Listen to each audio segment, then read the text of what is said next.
Yeah, I like the guy with 13 receiving touchdowns in his last 9 games and doing it against the likes of Florida and Alabama and Mississippi State and Auburn. Let's go, Joe. Torching these guys, man. He's the most complete receiver in this class.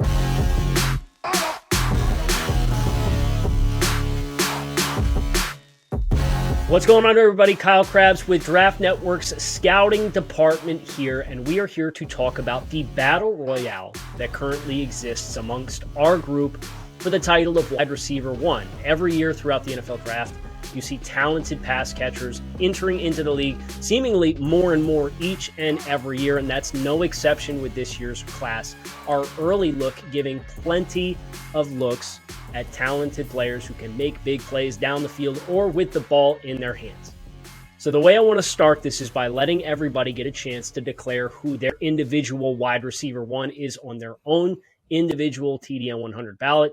And Keith Sanchez, I'm going to start things off with you first, and then whoever wants to jump in, and we're going to go all the way around the horn.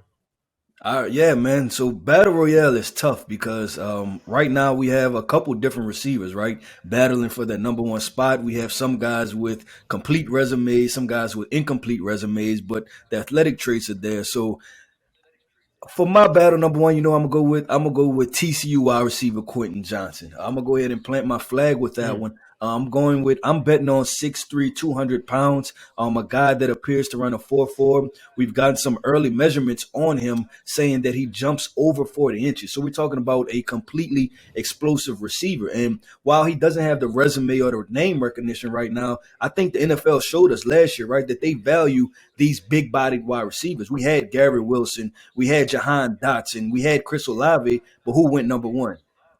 Our guy right there, Drake London. So that's why I'm deciding to go with TCU wide receiver Quentin Johnson. I'm going to get this battle royale started off properly. Keith, I'm going to tell you something, man. That was kind of be like, it wasn't going to be my pick for wide receiver one, but it was going to be a name that I was going to invoke. So you kind of stole my thunder there. But I want to stick with, down in Baton Rouge, your boy over at LSU, and that's Kayshon Boutte. And you talk about a yak machine, a thick body kid that has explosiveness that can give you that run after the catch ability. I really like what he offers, and then at the same time, he's battled some injuries, so we got to see him healthy. But his game isn't completely filled in yet, right? His scorecard isn't completely filled in. And I think he has a lot more to add to his bag in this season where he can plant his flag and say, I am the top wide receiver, not in college football, not only in college football, but heading into the NFL draft. Keith, I'm going with the LSU Tiger. Yeah, I was about to say, Joe, I was surprised Keith didn't go with his LSU Tiger for his top spot, because to me, that's clearly where the correct answer is. I do think Kayshon Boutte is wide receiver one for this class. His blend of explosiveness, his ability to catch the football, run clean routes. I mean, he's the guy to me that I just feel the most comfortable with at this stage of the process. So Keith, mild surprise for you not to go with your boy Kayshon Boutte here. Yeah. Well, and I'm curious, Joe, are you also on the Kayshon Boutte train here? Yeah, I like the guy with 13 receiving touchdowns in his last 9 games and doing it against the likes of Florida and Alabama and Mississippi State Let's and go, Auburn. Joe. Torching these guys, man. He's the most complete receiver in this class in terms of the separation quickness, the yards after catch, the vertical receiving ability. He checks all those boxes for me. I've seen him do it against top competition. Now it's just a matter about staying healthy and proving it for an entire season. I'm glad you mentioned receiving touchdowns and production. Am I the only one that cares about production here? Jordan Addison, hello. This guy was a baller for Kenny Pickett. Oh, by the way, he's going to a more wide open offense in a conference that plays worse defense. The production's going to be there for Jordan Addison coming off of 100 receptions, 1,593 receiving yards, and 17 touchdowns, 18 total touchdowns last year for Jordan Addison. And Keith, you mentioned we have all these 6', 190 type guys with a lot of separation, high volume pass catchers. And that for me is Jordan Addison. And that right now, with his explosiveness that he brings, in addition to the shiftiness, we talked about a couple of run after catch guys. Quentin Johnston is a long strider. Kayshon Boutte is a really physical guy with the ball in his hands. Jordan Addison's quicker than all of them right now. And that's the guy that I would put my money on. And oh, by the way, we didn't even mention Jackson Smith and Jigba over there at Ohio State, who had himself one hell of a season as well. I think No, that's a great point, Kyle.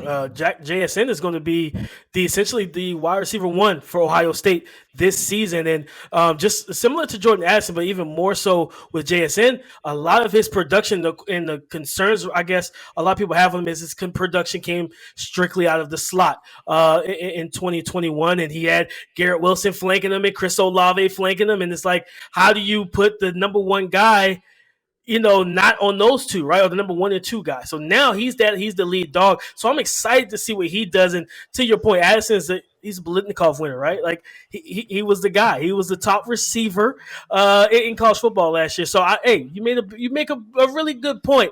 But also for him, I want to see him win more outside as well. I think that's what I really like about Keyshawn Butte is because this is a guy who's playing quarterback at LSU these days. Who?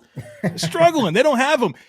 Jordan Addison's out there catching passes from retired. Kenny Pickett, the only first-round quarterback last year. He goes to Lincoln Riley, right, and he's going to have this wide-open spread offense with Caleb Williams. You got Jackson Smith and Jigba catching passes from a C.J. Stroud. You have Keyshawn Butte that's been able to do the production that he's had at this point with really lackluster quarterback play and really not a whole lot else on that LSU offense here since Joe Burrow and company left. Kyle, and I was just going to say, Kyle, real quick, Keith. I like Jordan Addison. I do.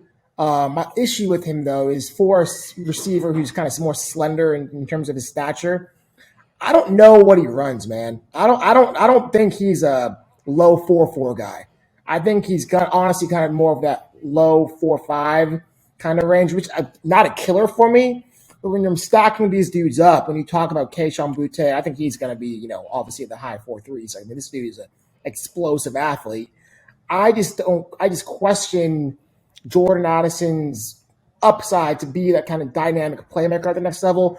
But that being said, there's a lot of things I like. I do like his shiftiness. I do like the way he plays in terms of his ability to be elusive with the ball in his hands. And I like his ability to play the ball in the air. I think he has outstanding ball skills, outstanding hands.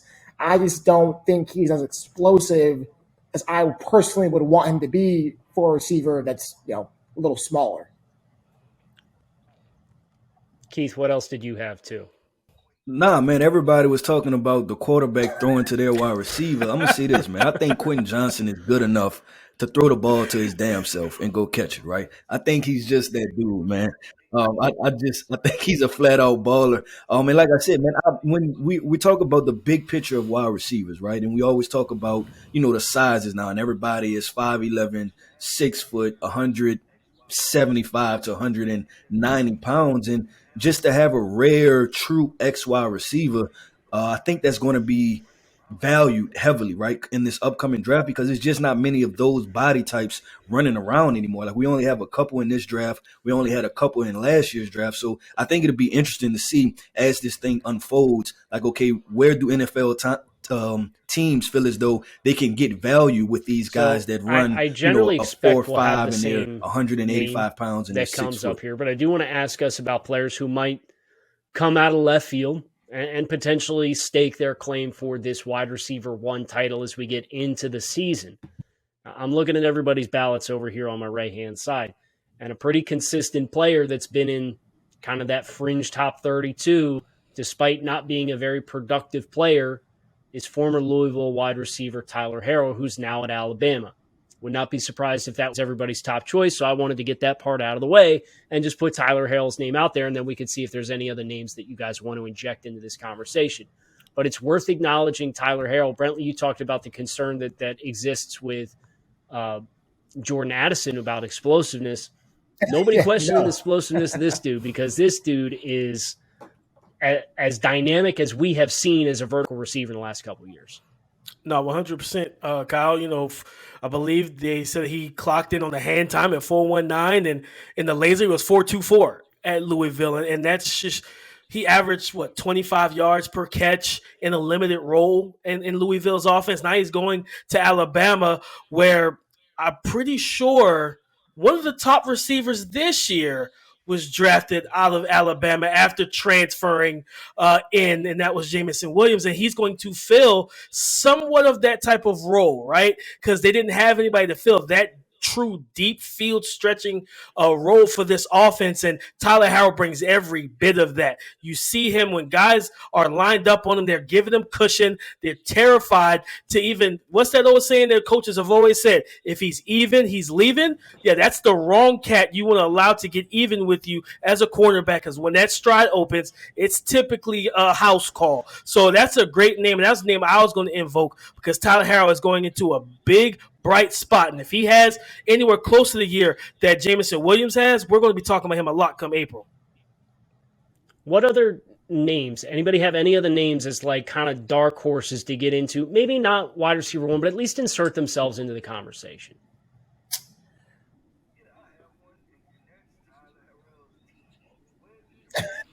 Yeah, I have one, and that's Tyler Harrell's teammate. Where's the Jermaine Burton respect, right? This guy's a champion. He's seen it done before. He's played at Georgia, and he played along the Stetson Bennett effect, right? To where there wasn't a lot going on in this Georgia offense, and he seemed to just make some things happen. And he operated in flashes, right? There were plays last year in Georgia's offense where you say, okay, this is a smooth route runner. This guy's explosive. He has good hands. He's a nuanced football player. So you pair that up with the Heisman Trophy winning Bryce Young, I think you have a combination that is combustible, right? Like we're talking about, I think Jermaine Burton, can go for 1,300 yards next year. It's just a matter of him building that relationship with Bryce Young in a highly competitive and a high-powered offense next year. So Jermaine Burton is definitely a name for me that's kind of hanging in the weeds for everybody. But I'm kind of pushing the chips in the middle of the table because I think this guy can blow up next year. I think it's actually in your region. I think Penn State. But man, was I a fan of Parker Washington out of Penn State, man. What a fun receiver. Just a kind of undersized receiver from a height standpoint, but a guy who's really densely built, really physical after the catch. I think he's outstanding after the catch. He has good vertical speed, really good ability to play the ball in the air, even though he is on the shorter side. I mean, this is a guy I think can definitely work his way up the rankings with another strong season, because unlike some of the other receivers who, are kind of those speed guys, like a Marvin Baines, Josh Downs, I think Parker Washington is better than them after the catch because he is so physical with the ball in his hands. Like, this dude has a legit rare contact balance for a receiver. I mean, it is pretty special. So this is a guy I think has a path to really move up the boards. Brentley, I'm glad you injected yourself because you're talking my language here with Parker Washington. But one thing's for certain, we had no shortage of names to be brought up here in this conversation. We had three guys get votes in particular, plus kind of the steadiness that you know what to expect with Jackson Smith and Jigba, which I don't think you'd get too hard of an argument from anybody on this group if somebody were to say that he was their wide receiver one as well. So another wide receiver class that is crowded and filled with a lot of talent. Make sure you swing over to thedraftnetwork.com to check out the full TDN100 list and get all of your football wants and needs this football season.